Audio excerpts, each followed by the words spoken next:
Okay, BCABA, and that's sort of the middle rung of you know, you got a BCBA, you got a doctorate level BCBA, you got a BCBA, then you have a BCABA, then you have RBTs, Registered Behavior Techs. There's sort of a hierarchy there. So in this particular situation, BCABA, and it sounds like they work within the school, is stated that social development is not that important for kindergarten. That's a load of crap. Obviously, you know that.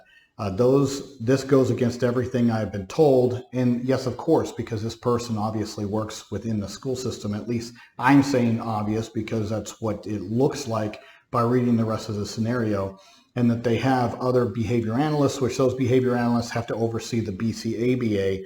And I can tell you, I don't even know if reading the rest of your scenario, it sounds like to me that the BCABA in how they were told to do things by the district administration has diminished the impact of the social emotional aspect of educational performance. And I will say this again, I've hyped it. If you've watched enough of my videos, you understand that there are three main pillars of special education, okay? There's 4, 5, 6, depending on the nature of your child's disability and where they are in this process with regards to age and the next steps, okay? But the three main ones that remain from preschool all the way to exiting at 21 or at graduation, the three main educational performance pillars for which we provide goals and services are academics, yes, social emotional development, and communication. Those are the three main ones.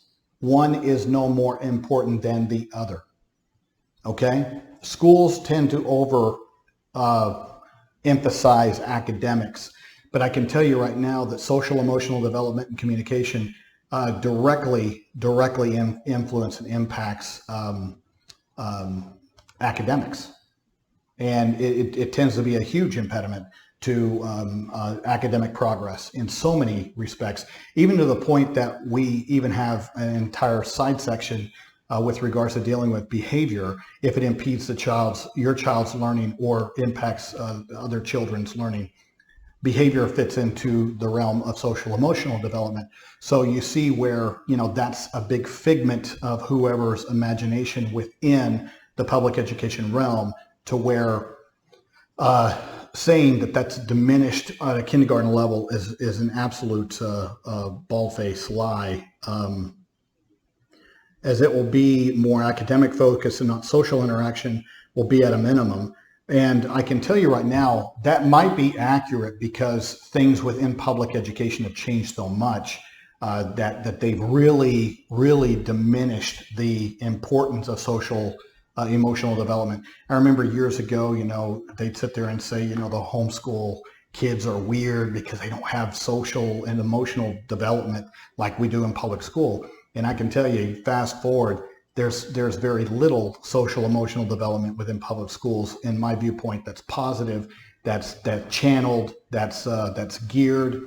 You know, a lot of it is not positive social emotional development. So at that point, it sort of lost its luster with regards to any kind of you know, persuading people not to homeschool their children. Quite frankly, we homeschool 2 of our children, and they have a lot of social emotional development because we make sure that that is a part of their curriculum and their interaction, because we saw that it was decreasing within the public school, and you know, we are mass producing robots now. And for, you know, I have 2 boys now that are still in public school. My daughter still goes, but she has an IEP and I can protect her, and that's my point in correlating this back. With any child with an IEP, goal development in addressing the known and unknown deficits of the child connected to their disability, using peer-reviewed, scientifically based strategies, therapies, and approaches, there would be your social emotional. So if it's autism, for example, or developmental disability, social emotional would be very important, along with communication. And to sit there and say, well, you know, we're going to highlight and really focus on academics, for that particular child and that particular individualized need would be wrong. You need a holistic approach that includes those features. And so therefore anybody telling you, well, that's not really the focus, well, what they're trying to do is shove your square peg into a round hole, which is, you know, our existing curriculum and our existing class structure. That's the entire point of an IEP, guys. It's an individualized education program. Schools don't like that because they're like, well, we have this, you know, our factory is set up a certain way, James. We crank kids out, you know, this is what we do. This is like the factory is calibrated to do this, and you're asking us to individualize it. That just doesn't work with our, you know, factory approach. And we've had this factory approach for over 100 years, guys. Public education hasn't really changed that much in that amount of time.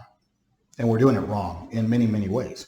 But that's why we have the beauty of an individualized education program, is so that we can sit there and tailor the child's goals and services, meaning that if within an existing kindergarten environment that these things aren't there, you can make them put there. You can shove those services in. You can have your speech language pathologist or your behavior analyst designate their time of providing services as a push-in service to where they are helping guide your child with regards to their socialization within the classroom environment, or within the lunchroom, or within PE, or within recess, to where we're using these opportunities around typically developing peers to help maximize and teach your child skills, social, emotional, behavioral skills, thus reducing behavioral need, thus expanding independence, and then being able, through data collection, to then back off of any kind of aid support that your child requires.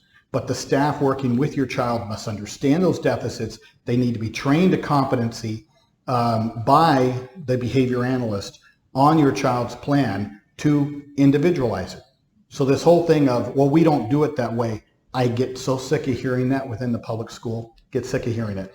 There is no such thing as we don't do it that way. It's an individualized education program for a reason. You may not do it that way. That doesn't mean it can't be done. It should not be done, and it won't be done. And when I say it won't be done, meaning that the parent has a right to sit there and go to due process, to sit there and as a valuable member of the IEP team and say, this is what free and appropriate public education looks like for my child, and you're trying to factory and warehouse my child, and that just doesn't work. You pay taxes. This money is out there.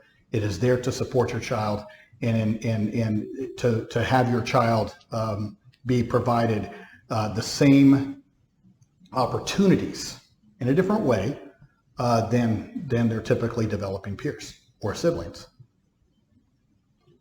Sometimes you got to force that, and you got to advocate for your child in order to make that happen. You're constantly going to be surrounded by people that are confidently ignorant in what they think is correct, like this BCABA. Probably sat in some kind of personal development meeting or in some powwow and got bad information from some other person that has a degree that got bad information from somebody else that got bad information, all of which have college degrees and all equally ignorant, confidently ignorant. You need to learn to say no and that you are wrong. Part of the reason I have this page, so I can instill you with the confidence and the knowledge that you need to be a better advocate for your child and be able to call these people on their ignorance.